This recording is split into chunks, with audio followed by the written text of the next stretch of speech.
Lockdown से पहले गीता के घर का नजारा कुछ ऐसा था कि रोहन ऑफिस जाता था और शिवन स्कूल। जिनके घर से जाने के बाद गीता काम खत्म करके बाकी समय आराम करती थी।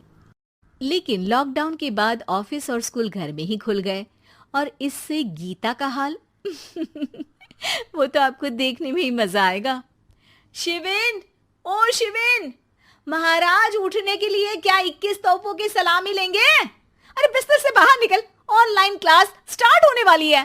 अरे तुम भी हद करती हो, स्पीकर की तरह चिल्लाने की क्या जरूरत है? दिख नहीं रहा मेरी कॉन्फ्रेंस चल रही है। अब कैमरा और स्पीकर ऑन कर रहा हूं, मुझे कोई शोर नहीं चाहिए।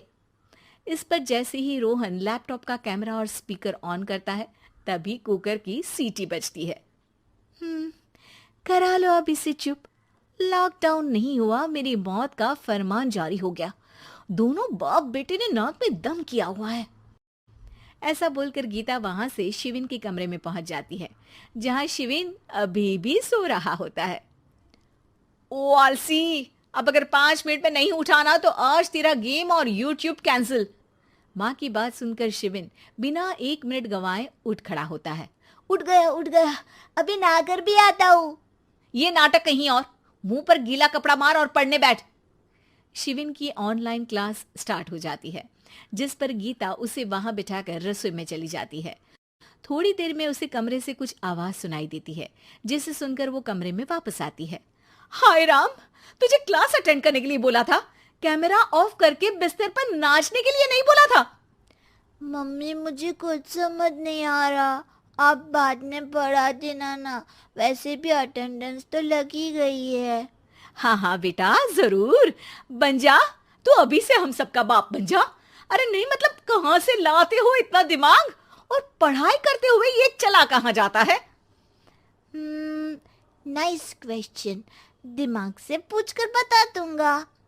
शिविन की बातों से परेशान होकर गीता उसे मारने के लिए जैसे ही आगे बढ़ती है तभी वो कमरे से बाहर भाग जाता है।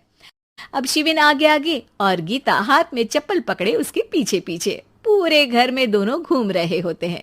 इसी बीच वो रोहन के पास पहुंच जाता है और शिविन को मारने वाली चप्पल रोहन के लैपटॉप पर जाकर गिरती है। ओए माँ! मम्मी, अब पापा को चप्पल मार रही हो? वो आज तक के रिपोर्टर, चुपचाप जाकर क्लास अटेंड कर ले, नहीं तो अगली तेरे पीछे लगेगी।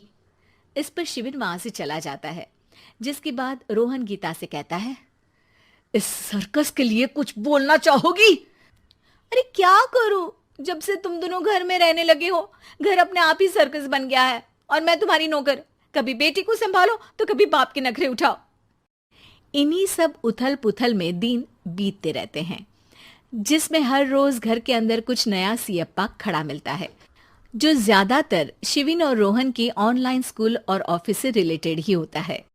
एक सुबह, शिविन चल उठ, आज की क्लास जल्दी है। कैमरा ऑफ करके आप अटेंड कर लो। अरे ऐसे छित्तर पड़ेंगे, दादी नानी सब एक साथ याद आ जाएंगी।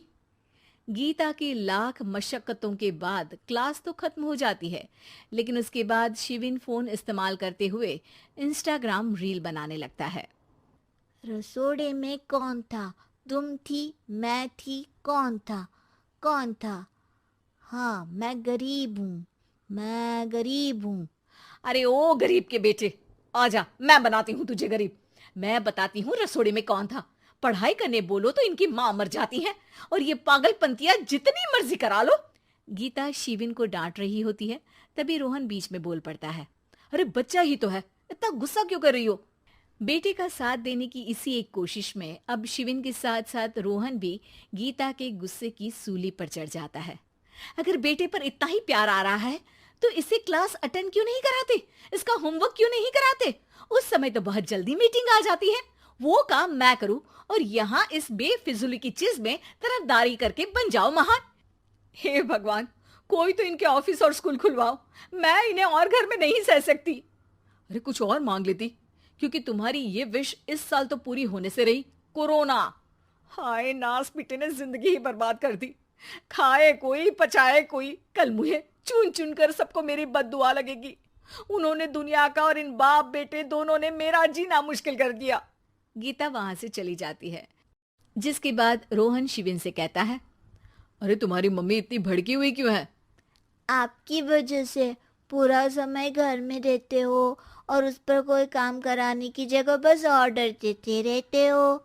अच्छा बेटे, सारा इल्जाम मुझ पर, पूरा दिन तो वो तुम पर ही चिल्लाती है। हाँ मतलब